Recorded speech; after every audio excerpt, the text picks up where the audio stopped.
Kavanaugh's extensive documentation, those calendars that we heard so much about, were a prominent point from him during the course of today's hearing. Here's a bit of that. If a gathering like Dr. Ford has described had occurred, would you have documented that? Yes, because I documented everything, those kinds of events, even small get-togethers. So fielding specific questions from the outside counsel about his notes, his calendar from 1982. And then it looks like we went over to Timmy's. You want to know their last names too? I'm happy to do it. If you could just identify, is Judge Mark Judge? It is. And is PJ Smith? It is. So it's Tim Gaudette, Mark Judge, Tom Kane, PJ Smith, Bernie McCarthy, Chris Garrett. One of the people that was named in that list that Kavanaugh just mentioned, Tom Kane, is Brett Kavanaugh's high school friend, and he joins me now. Tom, thank you for being here tonight. I assume you watched all of this today. I did, beginning to end. What did you think about how he came out of the gate? Obviously, this has been very difficult for him and for his family. What was your reaction? Well, yeah, I think everybody that watched a significant portion really rode the roller coaster. Dr. Ford evoked the emotion that I expected. I thought Miss Mitchell, watching her cross was a little like listening to a bad cell phone. You know, you really couldn't understand where she was going. So we didn't learn much there. And then he gave us what we were looking for. He came out with the emotion I know that all of our friends were feeling. I think he accomplished two huge things. He quashed the allegations lock, stock, and barrel, and his fire really set the stage for reforming the process, I think, making it better for nominees to come forward in the future. And that's why I think he's going to be an outstanding Supreme Court justice. You know, in terms of the calendar, when he talked about that, and your name was on that calendar, and he sort of recounted the way that he spent his time, I'm assuming that all of that added up to you. Did anything stand out to you when he was going through that? No, I remember it was a very busy summer. I liked chemistry so much, I took it twice, so I was in summer school.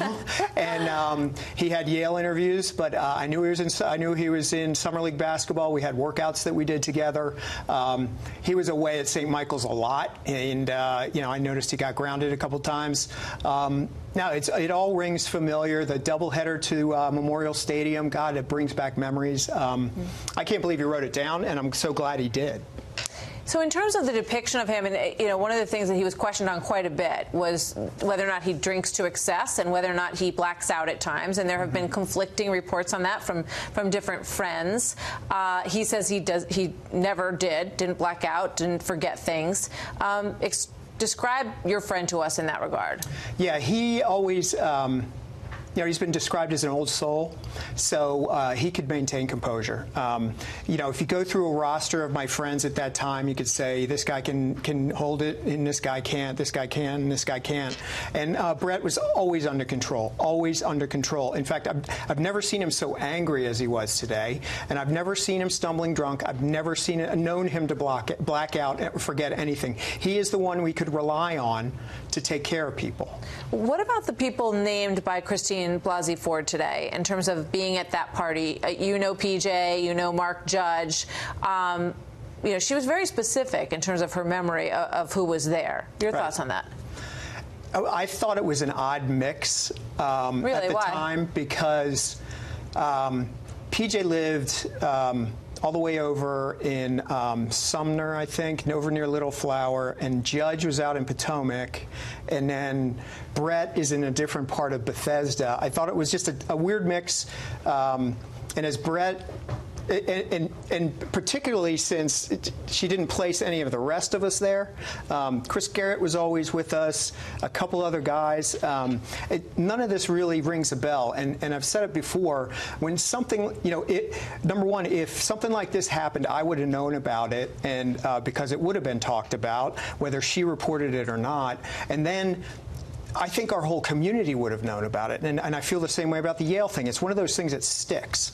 We've got this cohesive community. When the letter writing was necessary, it took us about a half an hour to recruit people to do that because we stick together. We know we talk, and The whole allegation, just because of the guy I know, I think it's impossible. I will take that to my grave, that it's impossible that he would do this. And then the whole background that nobody knew or anything like that, it doesn't hold water to me. What's the impact on him for having gone through this, do you think, ultimately? What's the impact on him? Yeah, going forward. Well, obviously, as he said, his name, unfortunately, is going to be associated with this. But I hope that his legacy is a more civil process, and there are going to be some lessons learned. Honestly, I harbor no ill will either against Chrissy Blasey. I think something awful happened to her, and even though could be seen as political, the Democrats said some things that need to be said and repeated about women coming forth, but the politicizing the whole process, I think it squanders that opportunity. So I think his legacy, like I said, maybe to help get us on a path toward a better process and get him on the Supreme Court, and then his name will be associated with a much cleaner process, a more civil discourse. Okay.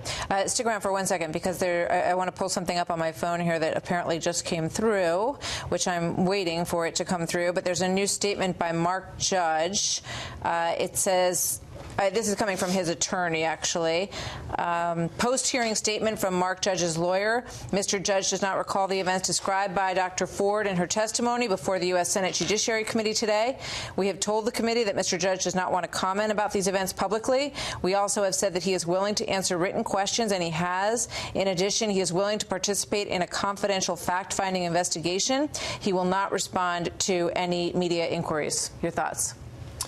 I think that's a big step. I talked to Mark last week. He's in a good place, I think. He's got good representation. He's working with a therapist. I hope those people are making the right decisions for him or helping him make the right decisions. But he told me he doesn't remember 1982. And the things Brett said are right. He was in a bad place. He hit rock bottom the night before my wedding, and we almost lost him. I don't, I don't know how that's going to play out. I'm glad they made the statement. So. He says he's willing to answer questions and willing to participate in a confidential fact-finding investigation. So we'll see where it goes. Thank you very much, Tom. Good to have you here tonight. Thanks for being here.